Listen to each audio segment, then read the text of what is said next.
A&B Properties is Quincy's largest apartment rental company with hundreds of units available.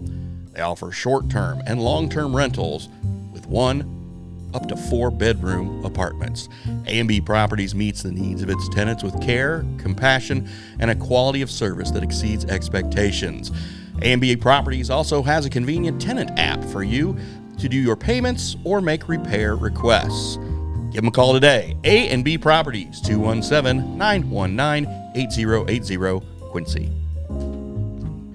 My guest today for Frankie Say is the illustrious Kate Daniels.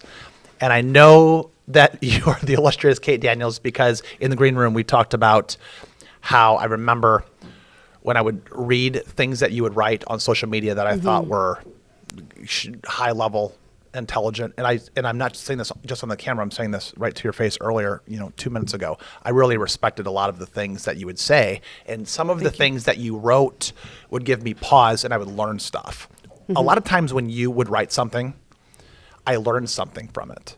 So I'm a big believer in talking to people. It doesn't matter if you agree with them or not. Right. If you agree with them, then great. If you don't agree with them, then let's still make it fun if we can. Yeah. So you are an attorney and also with the Adams County Democratic Central Committee. And what is the position there at the Adams County? I'm the chair. You're the chair. Okay, great. We're going to get into some fun political stuff. Okay. Unless you just want to talk about like baking cakes or...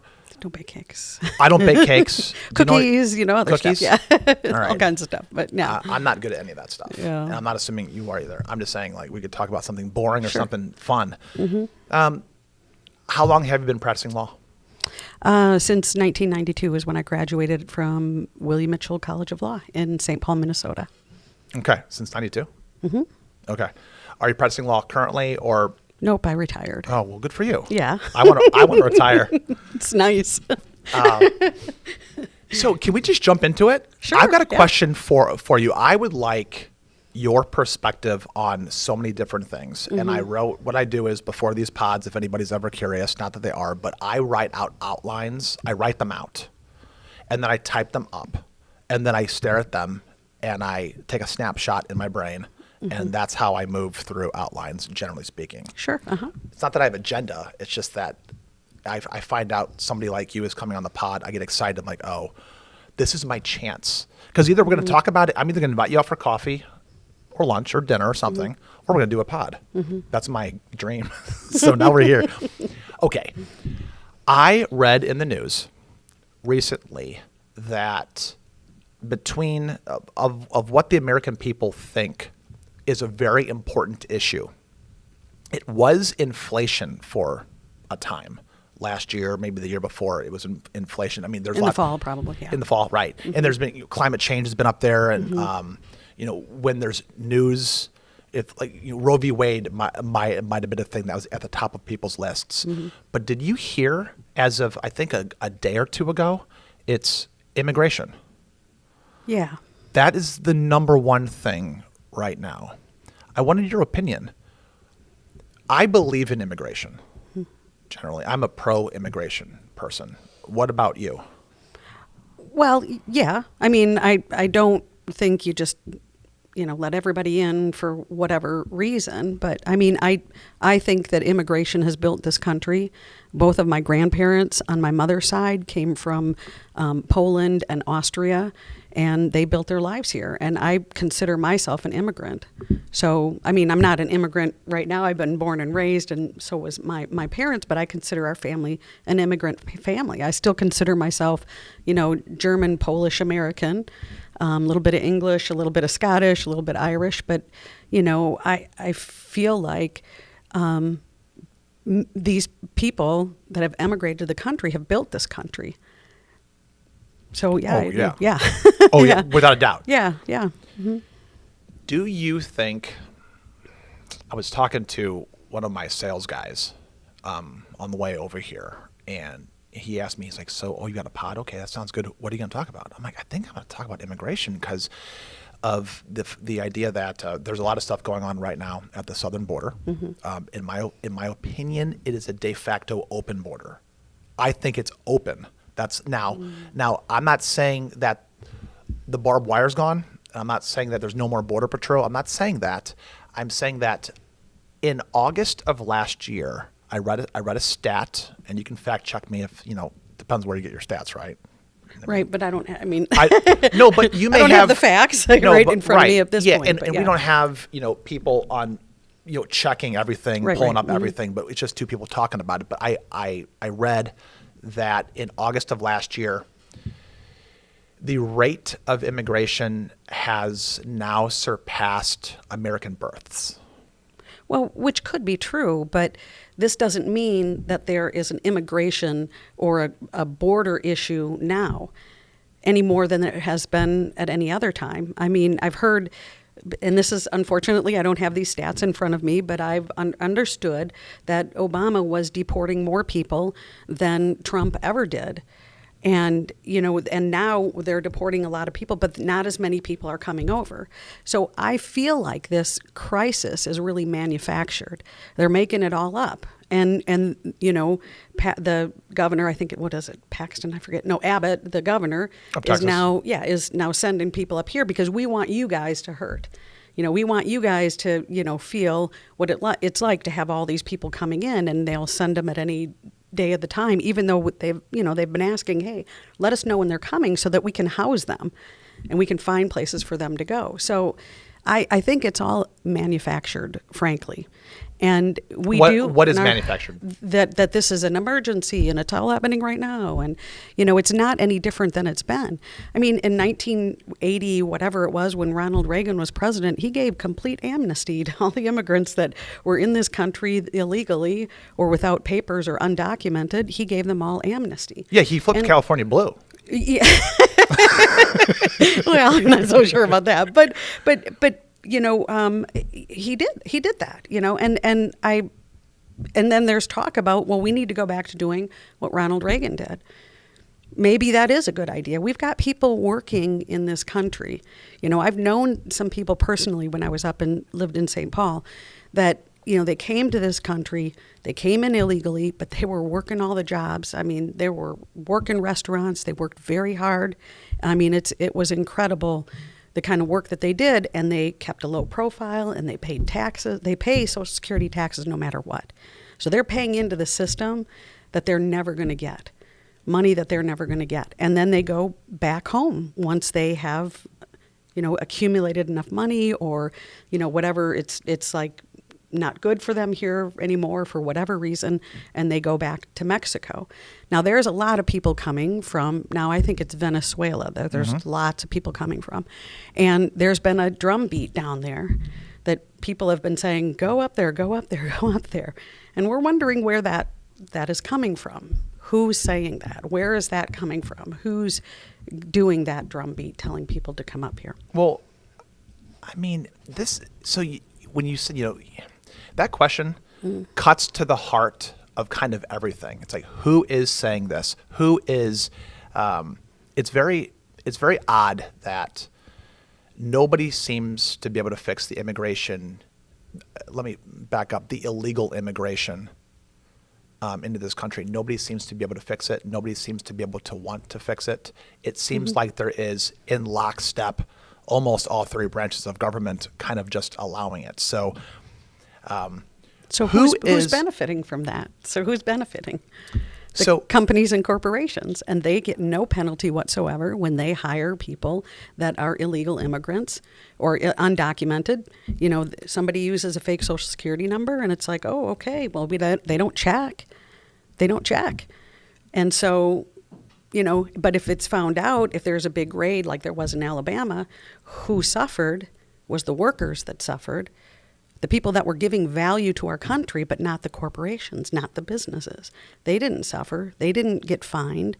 They just, okay, well, when that raid is over, we'll wait for the next wave to come in and we'll start employing them, and they'll be living in these trailers, 14 to a trailer or whatever it is. Yeah. It's really sad. But I think your point is exactly right, is that and it's an antiquated system now, and I cannot say that I know a lot about the immigration system. What I'm hearing is that it's a super antiquated system. It doesn't work well either for us as a country or for people coming in seeking asylum and immigrants that we may, that we want to come in who are going to do jobs and help build this country. So I don't know. I couldn't even engage into how do we fix it. But I think you're exactly right. This has been happening since the 60s, 70s. I would say if Reagan if he had to give amnesty to a whole bunch of people, and I don't even remember what the figure is, but it was pretty large, and he gave amnesty to all those people, but didn't fix it at that point, that was a big issue. Yeah, he didn't fix it. And not him alone. I mean, he can't do it alone. The Congress has to participate that well. And nobody has done that. Nobody has said, oh, look. And I don't see any proposals coming forward from anywhere. From anywhere. Saying this is how we fix it. This is how we make it so that, we want to know who's coming across our borders, because it's not just people from North and South, or from South and Central America. It's people from all over. You get people from the Middle East, from China, from all over the place are coming through the different borders. I mean, there was that family up in Canada that was trying to get across the border, that Indian family from India that froze to death when they were trying to get across the border. I mean, these people are desperate, and they want to get to America for a better life. But we don't have a good way for that to happen. When you ask the question, the people in Venezuela, they're hearing these calls to come up north. Mm-hmm. And there are calls from many of the Central American countries as well. Mm-hmm. And they have to walk, ride, however they get through Mexico. They're walking through Mexico. All of these places are being called. Mm-hmm. And your question is, who? I wonder. Yeah. Well, no. Well, so whenever we say, well, this is what they're trying to do. This is what the pronoun they. Mm-hmm. Yes. And I mean, like the old way that we used to talk about the pronoun they. Not right now. I'm talking about how in the 70s somebody would say, well, they want this to happen. Right. I think I have an answer for you. I'm not saying it's right. Okay. But maybe it's the oligarchy. Just throw it out there. The oligarchy. It could very well be. I mean, do you think? I mean, it could be political. Well, we're going to try to destroy, blah blah blah. I mean, there's destroy what? Our country as we know it. Ooh, there's interesting. many people that are. Oh yeah, it's like. Ooh, let's touch on that. No, I think. Are you familiar with the law of entropy? So everything shall fall to dust, mm-hmm. and this idea of, it's so interesting that you would point that out about there are people that want to destroy the country. Yeah.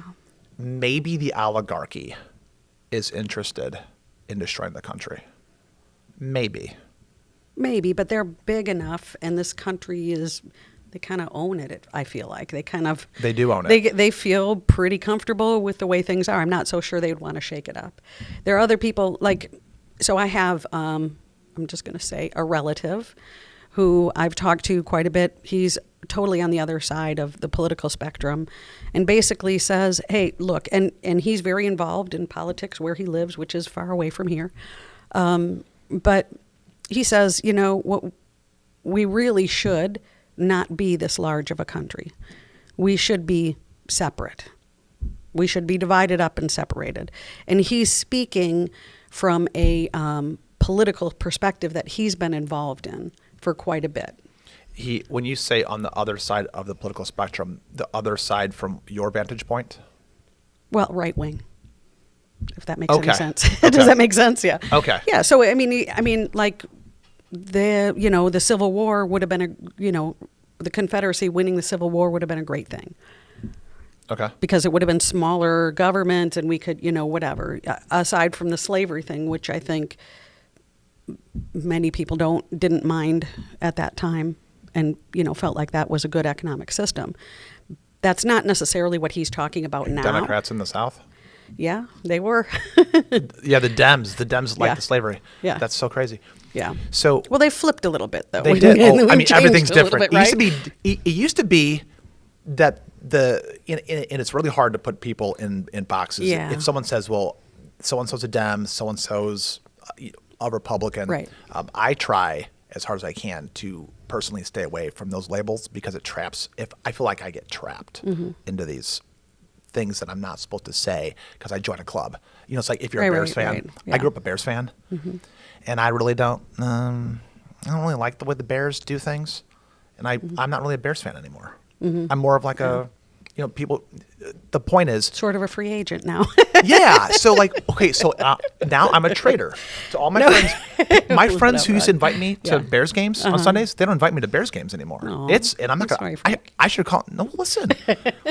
We're not just friends because of football, but Right, we're right. friends because we're Bears fans. When it comes to politics, I imagine that I don't get a ton of invites to go to dinner with people who don't think like I do. I'm guessing. I don't know. I try to be cool to everybody, but I want to stay on this topic because I think it's really important. And you've said some really, really amazing things in terms of this idea of separation of, there are this person that you're talking about, this family member that we're not going to say his name. Is his name Bob? It's not Bob. Okay, got it. I'll keep on guessing. So this idea You of don't know my family. So. no, I know, but eventually, I'm going to find his name out. You know, if I say I don't think so. 5,000 million more names. Okay, so there are people that kind of want to divide Illinois. You know, so Right, yes. I-80 in Illinois. Everything north of I-80 is Chicago and Chicago suburbs, or You've got the whole west part over there. yeah, but I mean, you got like, Rockford and maybe some like the Quad Cities and things like that. But I'm saying if right-wing people sometimes, not all the time, but sometimes they say things like, you know what, we should secede. Like Well, we good should luck build with that. North and South Yeah. Illinois. I mean, people Good luck in, with that. Where are you going to get all the money that provides for the roads and everything else? Most of that comes from Chicago. We're like $1.04 plus or something like that per tax. I don't remember. Gosh, there's this. It kind of indicates each county and how much money they get from the state compared to how much they put in. And Chicago gives more than it takes in. I mean, it's a huge economic engine. Absolutely. Yeah. And it's possible that, so by the way, I don't think there's going to be a northern and southern Illinois in the near future. Probably not, right? But Yeah. what if they did, if there was some type of secession, in theory, the southern Illinois would be poor at first, but eventually, as Who knows? as the carpetbaggers from Chicago come south. carpetbaggers. Yeah. Anyway, I'm just making jokes. So you said something interesting that leads me to this next point of, it turns out, did you hear about this court case where Texas is trying to build like a barbed wire situation to secure? Yeah, it's like razor wire. It's razor yeah. wire. And then the feds are saying, no, you can't do that. And then Right. and the Supreme Court decided on it. And agreed they could not do that. Correct. Yeah. What's your take on that? What's your take? Was the Supreme Court correct? So I haven't read the opinion. I saw a headline and I read like the first paragraph, and that's all So I saw just- because I think it happened today or yesterday. So, Okay. I mean, I think that's the right decision because Texas is not in charge of the border. It's the federal government that's in charge of the border. And I mean, that's evidently, why they have the what do you call them, the border patrol. They're paid by the federal government. So all of that it's not Texas to be doing that. it's interesting though, where Texas is saying, so I know you're saying it's a fabricated thing, that it's not a problem. And it's just Well, I'm kinda not saying made it's up. not a problem. Or it's it's not not a crisis. more of a problem than it has been. So it's not all Biden's fault, which seems to be, all the problems started when Biden, and I'm sure every party kind of does that. It all started when blah, blah, blah. But this has been an ongoing issue and an ongoing problem that our country has not seen fit for whatever reason to solve. And a lot of times, if something's not being solved, it's because somebody's benefiting from it. So not enough people are saying, we need to solve this issue. And unfortunately, we get people in the lower classes that are fighting against each other, lower incomes, I shouldn't say classes, but lower incomes, fighting against each other, rather than looking at seeing who is benefiting from this. Who is benefiting from this? Yeah. I think when you say classes, I think there's more of a class issue than anything else in this country. But that's kind of taken us off. I'm taking Well, us off class the point. tends to have to do with culture and a lot of other stuff. If Yeah, you say it that yeah. way, I think it's an income issue, and then that just it's not cultural necessarily. It's income issue. I can see that. Lower income are fighting against each other because they think that they see this person as their enemy, so they're going to take my job. They're going to take, and I mean but And maybe but people don't take those jobs, but we have to have. So we have a capitalist system, sort of, and we have to have unemployed people in order to have a capitalist system. You have to have people that are poor and unemployed. Yeah, that's a really that's some third rail stuff you're throwing out there. That I know. That I agree with. I agree with that. I know. I agree with that. Which I don't It's think kinda is like, cool. I mean, I think basically people should be, especially children, should have food, housing, clothing, and education up until you're 18. They should definitely have that. That should be provided by our country because we have enough money to do that. We have plenty of money to do that. You think the feds should provide enough for everybody up until 18? Well, I think our society, our culture, whether or not it's the federal government, the state, wherever, I mean, we're going to pin it on where it should come from necessarily. Maybe that's the best place for it to come from because it would be more even, but we know that our country is different. When you go into different areas, culturally it's different, needs are different. So it's really hard to do a one-size-fits-all kind of thing, which is why we get into different state programs and all this other stuff. And I don't know. I mean, I guess what I'm just saying is, on a real basic level, I think that is important. I mean, I grew up really poor. So we had Social Security disability because my dad was handicapped. And we had 5 children, 2 adults, and we lived basically in a 2-bedroom house. So we were like all over the place, right? And I started working full-time when I was 9 years old. And in the summers, I worked as a babysitter, babysitting kids when I was 9 years old, which is kind of wacky, but but that's the way it was. And then I worked as a dietary aide in a nursing home for 20 hours a week and took care of all my stuff when I was in high school. But I've got a lot of benefits from the government because of where I came from. Pell Grants, guaranteed student loans, put me through law school, all of this stuff. I would have never been able to do all of that without assistance from our government, which I'm very grateful. Thank you, everybody. I'm very grateful for that. So yeah, I'll take it back to the immigration thing, but whenever you raise, so this is what I've seen you do before, like even on like social media, you say something that totally pulls me away from the topic at hand and say, no. I didn't mean to do No, I don't mean to do that. I'm but saying yeah. this in a positive way because now you've touched you're really nicely moving the conversation honestly in a direction I did not see happening, but I really like it. So this idea of taking care of everybody until 18, let's just jump into that a little bit, because then I'm going to come back and ask you about the Texas and the feds and who's got the right to secure the border, and I want to throw some stuff in there because the immigration thing is really a big part of it. But your thoughts on helping everybody to 18. Don't you think that people who are 65 and older and retired also kind of need to be kind of taken care of from that time maybe until they're passing? Well, yeah. I mean, probably. Okay. I mean, I can't, because then you've had your life, to get, to build for yourself. I mean, I started when I was, so I took a little while to get out of undergrad because it was a lot of fun. I really liked liked college. Undergrad, yeah. I took 6 years to get out of undergrad, and it was cheap because it was in the 80s. But I mean, I'm 58 and I'm retired. A lot of that has to do with my husband, but it also is my own work that I brought, forward, and I've gathered income. When my first home I bought was a duplex, and I bought that so that I could make sure that I had someone helping me with my mortgage.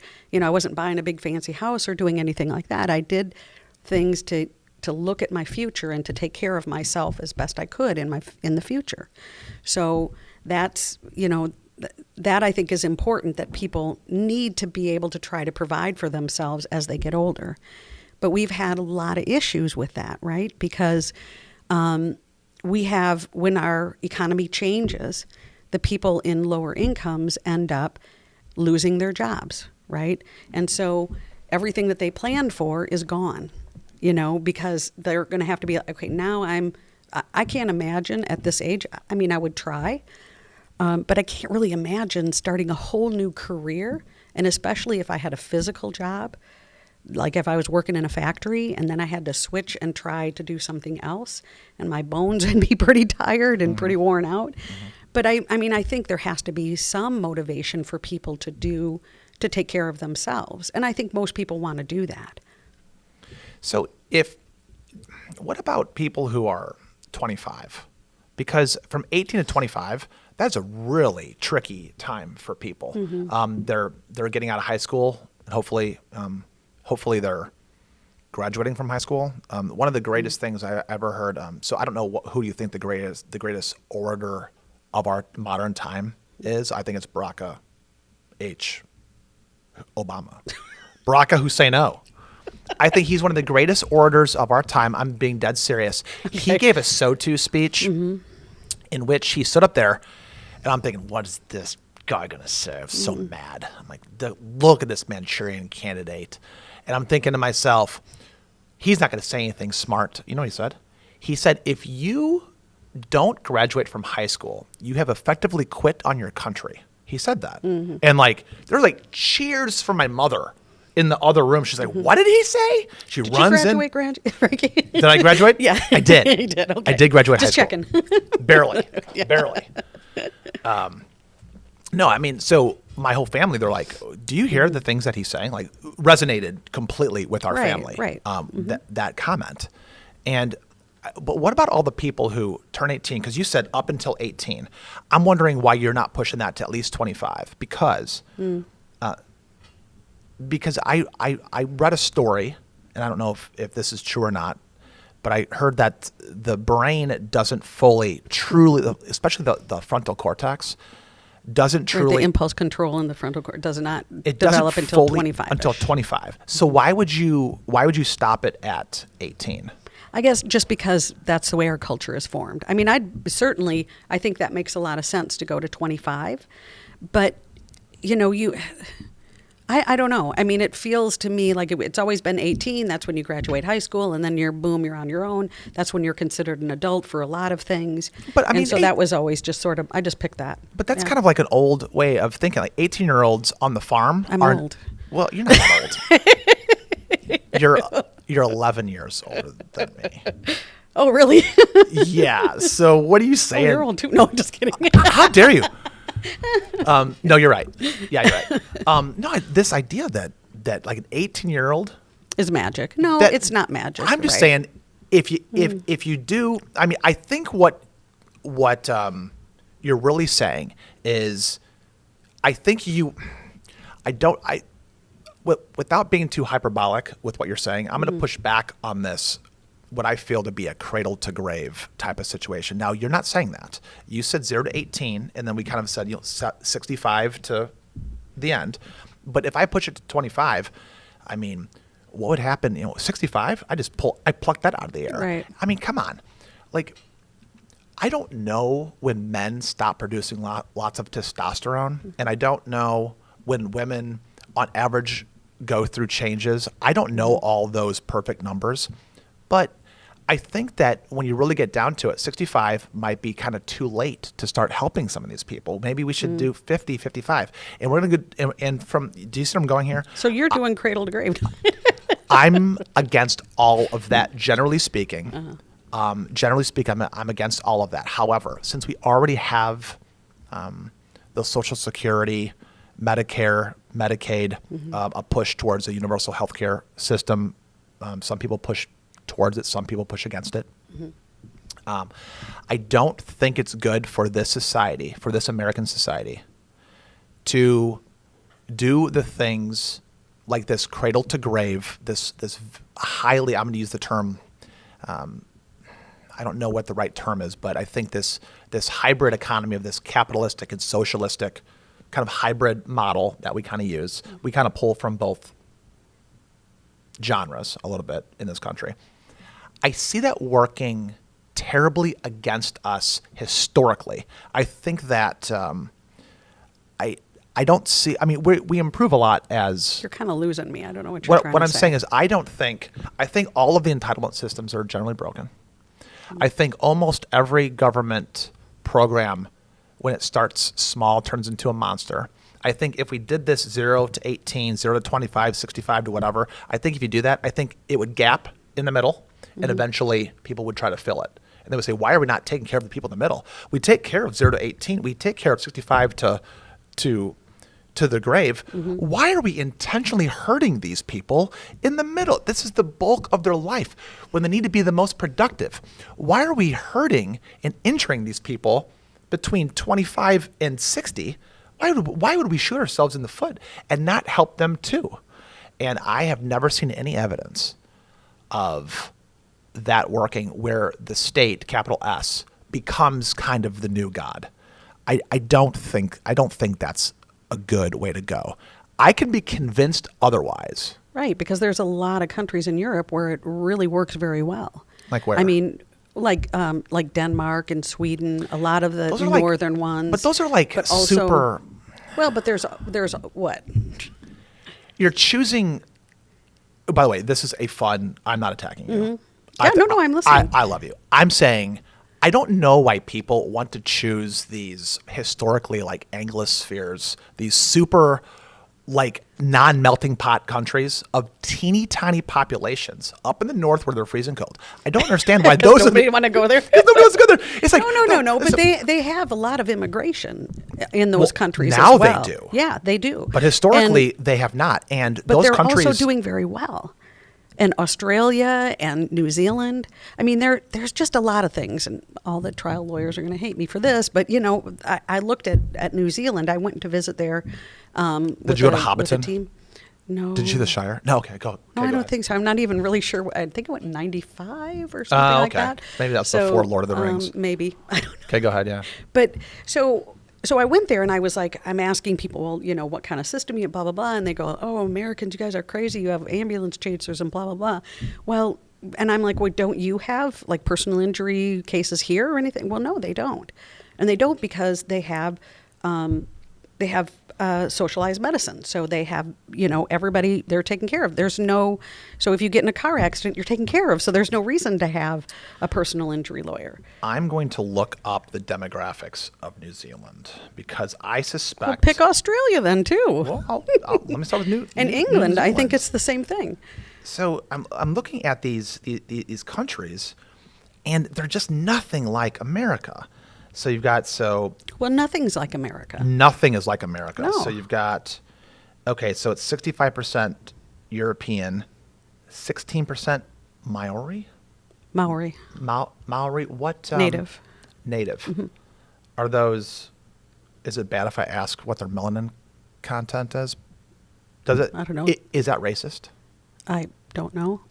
I'm so irritated. They're native. They're native to that country. So they are some. I think they're a little bit darker, but well, what I'm saying is, I mean, I'm going to get so much. They're hate Pacific, mail for like this. Pacific Islanders. Yeah, kind of. So it's 5% Chinese, 5% Indian, 4% Samoan, 2% Tongan, English, Filipino, New Zealander. This is such a weird thing. When like the melting pot of America, the American experiment is interesting, don't you think? I mean, is it working? Because I don't think so. I think it is strangely working. Yeah. It's also not working. It's not firing on all cylinders the way it probably should. But because we got to get everybody to still believe in democracy. but we don't live in a democracy though. Well, but we don't. You know what democracy is? You know how all of our leaders, not all of our leaders, but even neocons, it's a representative democracy. Yeah, it's a constitutional republic, right? But this idea that, I mean, I have no control. My vote is practically meaningless, like on a national level, on a state level. I mean, like you said earlier, Chicago is in control. Like what we want to I do. don't think I said that. I said they're a powerhouse, economic powerhouse. They're kind of mostly. They kind of run the ship, don't they? Who has the most influence? What city has the most influence? Is the most powerful in Illinois? I don't know. Chicago? I mean, that's what you're after? I don't think it's Quincy. I don't think Quincy has all the political influence. I think it has some. I think Chicago is like absolutely. Well, it goes by in charge. population. So it does. Yeah, It does, right. And isn't that what democracy is about? It's about the population, where the population is, right? That population has more control depending upon where you're located, right? Yes. And I mean, it should be. And that's generally how. Everything but the Senate, where it's, Right. Right. Exactly how the Electoral College works and the number of representatives that you get is due to population mostly, Mm-hmm. right? Right. But these examples of other countries that have teeny tiny populations and demographics nothing like ours, and cultures that are very not like America at all, I don't think you can take those because they work over there. I don't think that works. And I don't think that, like the Venezuelans have proven, that these overly socialistic government power hungry oligarchs, which I really think America. But that's not socialism. That's dictatorship. I mean, it's different. Are you saying that Venezuela is not a socialistic country? No, I'm saying it's a dictatorship.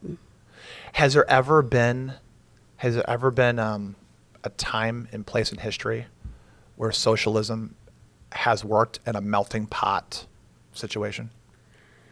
Well, I don't know that Venezuela is a melting pot situation, right? It's not. I mean, I don't know. I mean, America is unique, but there is, democratic socialism that works in a lot of places. And I can't find another specific America, but I think we have, socialistic ideas. I mean, that Social Security, right? But we have those things because the way it was working before was wretched. To have old people dying on the street is a failure of society, right? To have children dying because they don't have enough food to eat is a failure of society. I mean, I grew up on food stamps. We grew up on meal ticket lunch, and we got government cheese. And that government cheese was the best melting cheese that you would ever have. But I mean, we were provided for by the government because we didn't have enough money to do it ourselves. My dad was handicapped, and my mom had some mental health issues. And so it was like, the government took care of us, basically. I mean, it wasn't like they told us what to do and blah, blah, blah. It's like, here, they provided food for us. They provided health care for us.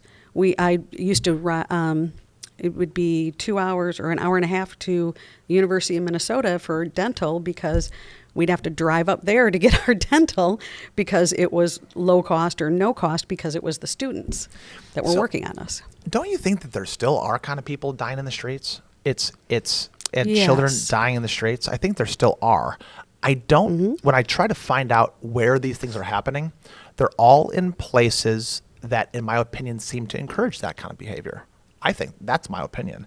And I don't see them happening. What do you mean encourage that behavior? So if I was to take, if you were to tell me the top 10 places in the United States where there are people on the streets, living on the streets, dying in the streets, doing drugs in the streets, children, feces on the streets, all of those places seem to have the same type of vibe in that, well, I think they're all blue cities. I think they're all of those policies that they put in there in those areas seem to have the same kind of, there's mass exodus out of San Francisco. There's an exodus out of Chicago. There's an exodus out of Baltimore. There's an exodus out of Memphis. There's all of these, Houston, not so much Houston because people are flocking to Texas. They're leaving blue states, blue cities, and trying to go and occupy in red territories, it seems to me. And maybe that's a gross over-exaggeration. I would like to see statistics on all of that because when you take a look at what happened with the the census in 2020, what ended up happening was the rural areas were the ones that were losing population. Now, whether or not they were going from blue states in general to other places, it was the rural areas that lost population. If I showed you the stats, I don't have the stats right now, but I mean, if I showed you the immigration stats, that You mean the movement within the yeah, what United I'm saying is like States. I fear that if I did show you the stats, you may not like the source, or you might say, I just think that's fabricated. That's not a crisis either. I think there's all of these different crises. We can't really trust the information that we have. There's all of this misinformation, as a matter of fact. Well, but I think Yeah. you have to look. I think you have to. Here's part of the problem. You can just take a snapshot, and it's really hard unless you know what's going on. And really, what we've had in this culture for the last 5-10 years or so has been, we're not going to believe any experts. We're not going to believe anybody that knows anything about any. We're going to just, we're going to say, well, disregard everything they say, fake news, blah, blah, blah. We never, but it takes a lot to understand some of this stuff. I mean, to understand immigration policy, we just kind of are scraping the top of it. Right, absolutely. We'd have to understand the system and how it works and how do you get in here and what, and is it computerized and, blah, blah, blah. And do they do, we'd have to understand. There's a lot of stuff that we'd have to understand that we don't do that. Agreed. Because, I mean, there's lawyers who work on just immigration and just immigration from a certain country. So, and they know that that's their life's work, because Yeah. they know the system and how it works and, blah, blah, blah. So, I mean, it's so hard to just look at things in just a tiny snapshot and then make judgments about it. So, we'd have to take a look at what has population been like? Where is it moving to? Can you trust? I mean, a lot of people, they had to redo, a lot of states appealed the 2020 census because it was so apparently, which I don't know anything about it, but the complaint was that it was so horribly done that it didn't reflect what was going on. The 2020 census? The 2020 census. Yeah. Now, I've I heard say that. that about the 2020 census, I've heard that but too. I don't know about the ones before that, if other people had complaints and if they were similar complaints, I don't know. We also had the pandemic in 2020, so Yeah. people weren't going door to door, and you'd have to trust people to send it back in. So, I mean, it's really interesting. I love the census. There are some people who would avoid it forever, but I mean, I've been doing Ancestry.com. I found out my 2 times great grandma was born and raised in Quincy, Illinois.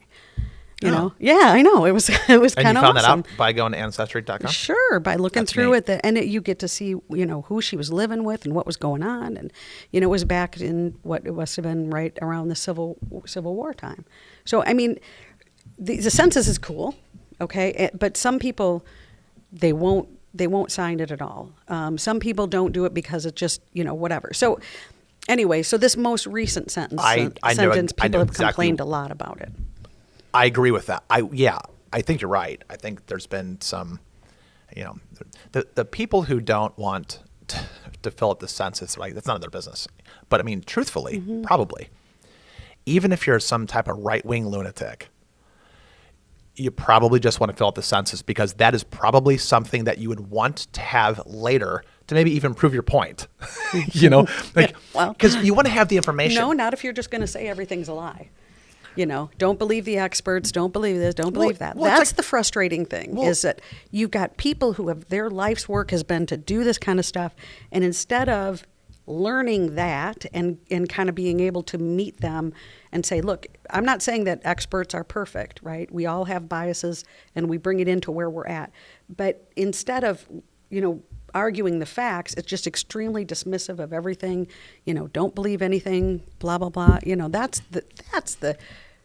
the issue, I think, is one of the biggest issues in this culture right now. That is one of the top 3 biggest problems in the country. Actually, well, here's the problem, though, too. When the experts lie, what happens is the people that said, I don't believe those experts because they lied. And somebody will say, well, they didn't lie. That's the information they had at the time. And then the person who's against the experts says, yeah, I know, but how come I knew it and they didn't? And then there's all of this misinformation. Because you guessed? No, intuition. And you just happened to be right? No, no intuition. No, intuition. It's like the World Economic Forum. Are you familiar with the World Economic I've Forum? heard of it. Look and up may a have seen guy something. named Klaus Schwab. Look that guy up. Okay. He is a real world villain that looks like he was made Oh, up. I think I've heard of him. Yeah. Oh, you got to Yeah. check out this guy. when you look up Klaus Schwab, Klaus is spelled with a K. Klaus Schwab from the World Economic Forum, or the WEF. Isn't he Austrian? Oh yeah. Oh yeah. Oh yeah. And he's got the craziest outfits, Kate.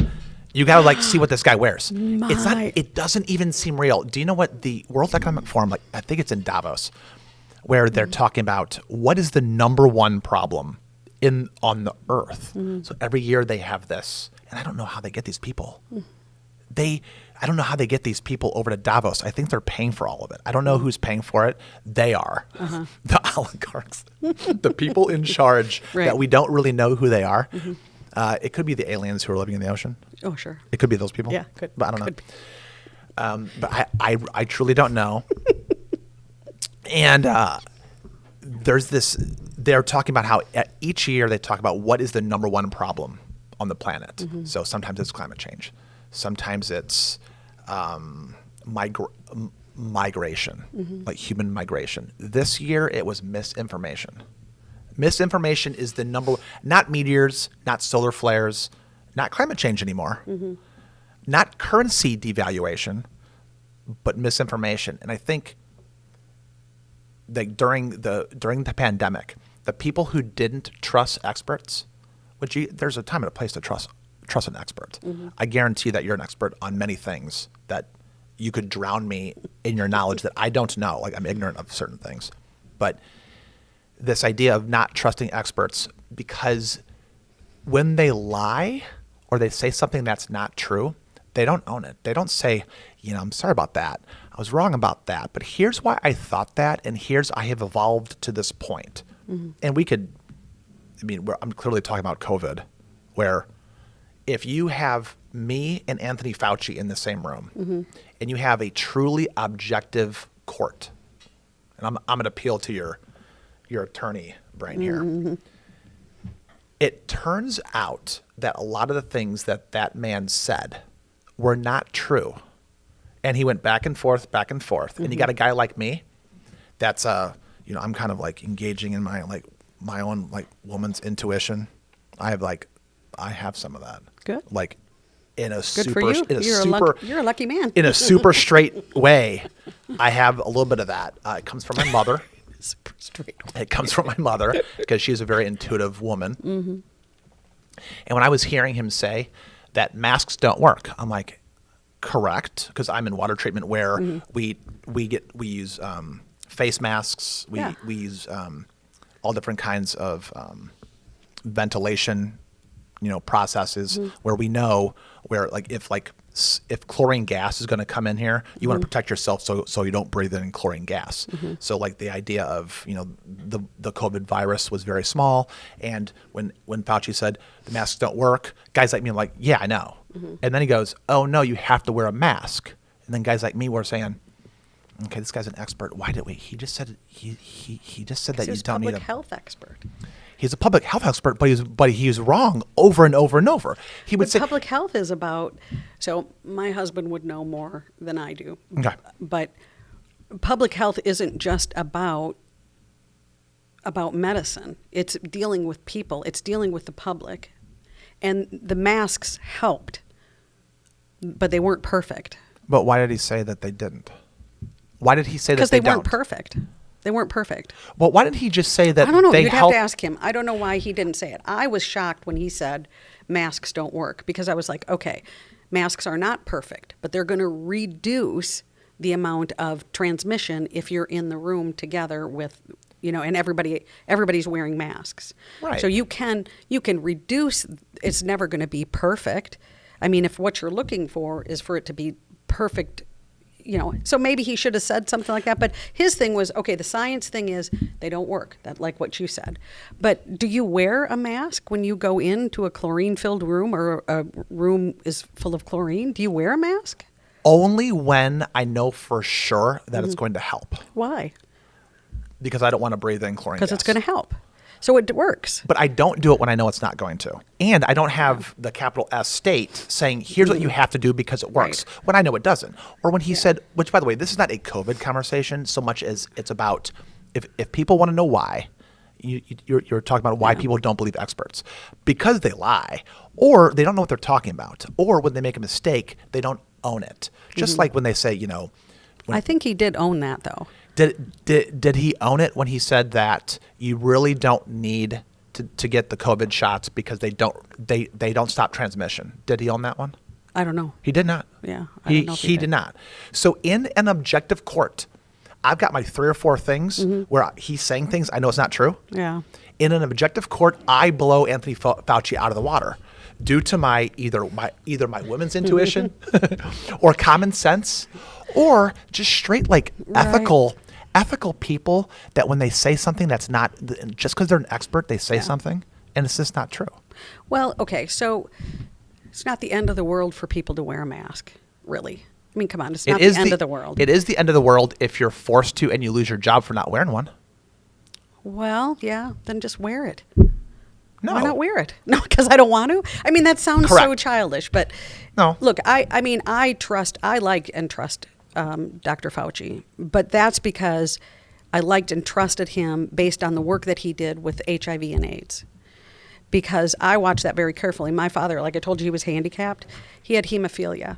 So he had less than 1% factor VIII, and both him and 2 of his brothers.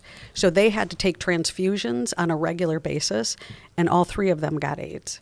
So I liked learning from, I understood, like Fauci, I trusted him. He told us things that were happening, and it made a lot of sense. I drank out of my dad's water glass once. He freaked out because he thought I was going to get AIDS and die. Yep. And, we learned from Fauci about how it was transmitted. And he was the one, he's like, I don't know, he basically was like, this is all new. And it's the same thing with COVID. This is all new. It's a novel virus. We don't know what it's going to do. But we're giving you the best that we have from what we know. Right. And maybe he should have said certain things about it. But I won't. I mean, yeah, but I mean, he made some wrong calls. I agree with you. Yeah, I can't believe he said don't wear masks. They should wear their masks. But people lost their jobs, and people have less freedom today. What, in medical places? I mean, there were.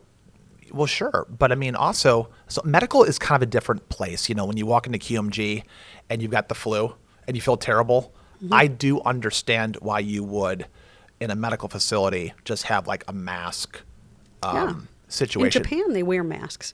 If you're sick, Michael Jackson wore a mask. They wear they wear masks when they go on public transportation if they're sick. So if they've got a cold, they're wearing a mask. So I think it makes a lot of sense for people to wear masks. And yes, you should do it but there were so many people that were like, screw you, we're going to do whatever we want because I don't want to. Even if it's like, we don't know for sure, but we think this is going to stop transmission. Would you wear a mask? No, I don't want to. And then they started making up stuff like, I can't breathe and it reduces my oxygen and it does all of the, it's like, it's about being part of a community and trying to take care of other people in the community. And I think that's a small thing to give up, wearing a mask or not wearing a mask. I want people when I don't want to go to the emergency room when people are sick. I don't like going to the, what's that called? The walk-in clinic when people are sick and coughing and all over the place. It's like, I'd rather stay home because I don't want to get whatever they have if I don't already have it. Yeah, I mean, the mask stops the spittle. When people speak, like State Street Bank here in town, they put up these plastic, see-through plastic glasses. Right. One of the tellers said, yeah, we're never taking these down again because we have to wash them every single day. Yeah. And we can see everything. We can see. It's like, there. okay, that was something that makes sense. But, this idea of, so we're talking about COVID just as an example. Right. Like, we're not fighting about COVID. We're just talking about how when experts say something, this idea of like everyone should just listen. It's like, no. I don't know. No, but you should have some basis on which to challenge them. And intuition, as lovely as it is not necessarily. But you're not just going on intuition, right? You are talking about facts that you have I, am in with dangerous chemicals and I wear a mask when I know that it's going to, like, there's going to be chlorine all over the place. Now, I'm assuming it's a specific kind of mask and that you have those little canisters or whatever on. Yeah. So the NIOSH 3M stuff. Right. Yeah. You weren't doing that just on intuition. You were doing it based on things that you knew from experience. That's facts. That's not intuition. And maybe some science. Right. But there was a viral YouTube video that went out during the mask debate, and there's somebody that would smoke a cigarette, breathe in cigarette smoke, put the mask on, and then exhale, and then you see like all the smoke go into the air. And what we learned was that the size of the virus was smaller than the openings in the mask, and even if it wasn't, it's going everywhere. So what happens is when you spend time in a room or in a train, in a subway, an airplane, everyone's going to breathe the same air no matter what. So the idea is, again, it's not just women's intuition. It's like, here's the factual, here's common sense in your face. This is not going to work. I don't want to take experimental mRNA vaccine technology that I don't really think has been tested thoroughly, because we just figured out about the virus that came from where? Where did the virus come from? China. Yeah, but where? In Wuhan? China? Yeah. In a wet market or a lab? Do you know? Do you have an opinion? In a wet market. In a wet market, but not the lab, right? Right. Because that would be impossible. Did you ever see the Jon Stewart, Stephen Colbert video? Okay. Go to YouTube and type in Jon Stewart COVID Stephen Colbert. And Jon Stewart goes on the Stephen Colbert show and says, I'm in Hershey, Pennsylvania, and I don't know why, but it smells like chocolate. I'm walking around Hershey and it smells like chocolate.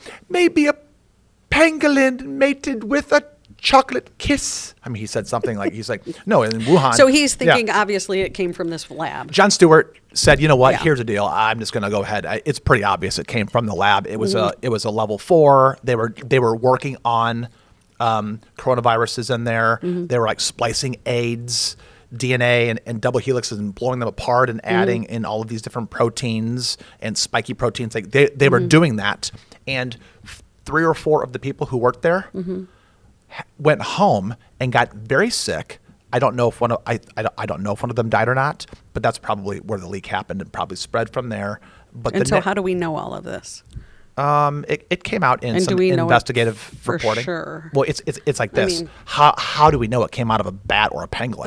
That's true. We don't know. Right. But I'm saying this idea of back to the experts. The experts say, no, it's a pangolin or a bat or a wet market. And then some other experts say, man, I got to tell you about this lab. They're literally working on that stuff right there. And these people got sick. And it's like, okay, from just pure statistics, you got 2 experts. And this expert has this opinion, and this expert has this opinion. Depending on how you're wired and depending on your political affinity, I'm going to side with my club. I'm gonna say whatever the Dems say. I'm going to side with them, because if I don't side with them, it's just like when it's like me being Catholic, and I tell my priest that I'm going to go to a synagogue. He goes, "Why would you do that? Why would you go against a team?" Or my Bears fans, like, why would you start liking the Kansas City Chiefs? You're a traitor. You're an idiot. Don't go outside your club. I think that is how people are wired. I think humans gravitate towards like-minded people, and they make their own decisions based on But what's the mob decision mentality. making based on where it came from? Are we saying it was done on purpose?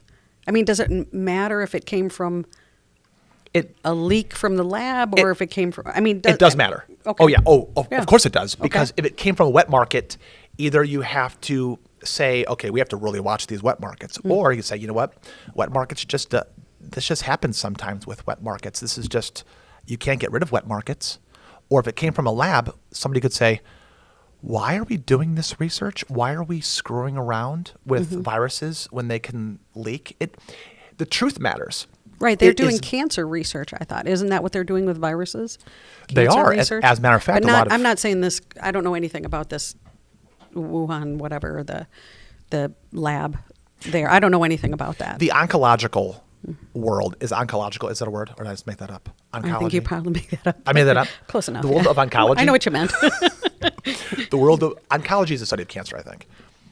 I believe that's true. The cancer world. How about that? Mm-hmm. They are very excited about mRNA technology because they believe that the mRNA as the spiky protein, it sits on the cell. It can send, because mRNA is messenger RNA that goes into the nucleus and sends instructions for how to do things. So the cancer people think to themselves, this is neat technology. Imagine being able to get rid of cancer. So it's possible that the COVID stuff and all of the Operation Warp Speed to get the so-called vaccine, I don't know why we're calling it that, but whatever. The so-called vaccine? I mean, it's not really a vaccine. It's kind of vaccine. Anyway, we can talk about that later when I take you out for coffee. No, this idea where it's possible that this is a blessing. There was a silver lining in all of this COVID and all of this mRNA study, because it's leading down the road to cure cancer. It's possible. And I can see that point, actually, that it's possible that the mRNA technology could lead down the road to curing cancer. It's possible. Anything else you got? No, that's it. You're a joy. You're fun. You're super fun to talk to. I really gravitate towards people like you that you are fun to talk to. Oh, we good. could probably do it. Yeah. So anyway, I didn't lead you too far astray on too many issues. No, I mean, I was just giving you some jazz, but I really like the way. I would love for you to come on another time. Sure. And I only say that when I mean, sometimes I bring people on and I'm like, yeah, I love you. You're like a good friend of mine. Also, we'll have you come on again. But with you, it's like, no, that's like very cerebral. That's where all of my neurons and synapses are firing, talking to you. So thank you so much, Kate Daniels. Yeah, you betcha. All right. See ya. A&B Properties is Quincy's largest apartment rental company with hundreds of units available. They offer short-term and long-term rentals with 1 up to 4 bedroom apartments. A&B Properties meets the needs of its tenants with care, compassion, and a quality of service that exceeds expectations. A&B Properties also has a convenient tenant app for you to do your payments or make repair requests. Give them a call today. A&B Properties, 217-919-8080, Quincy.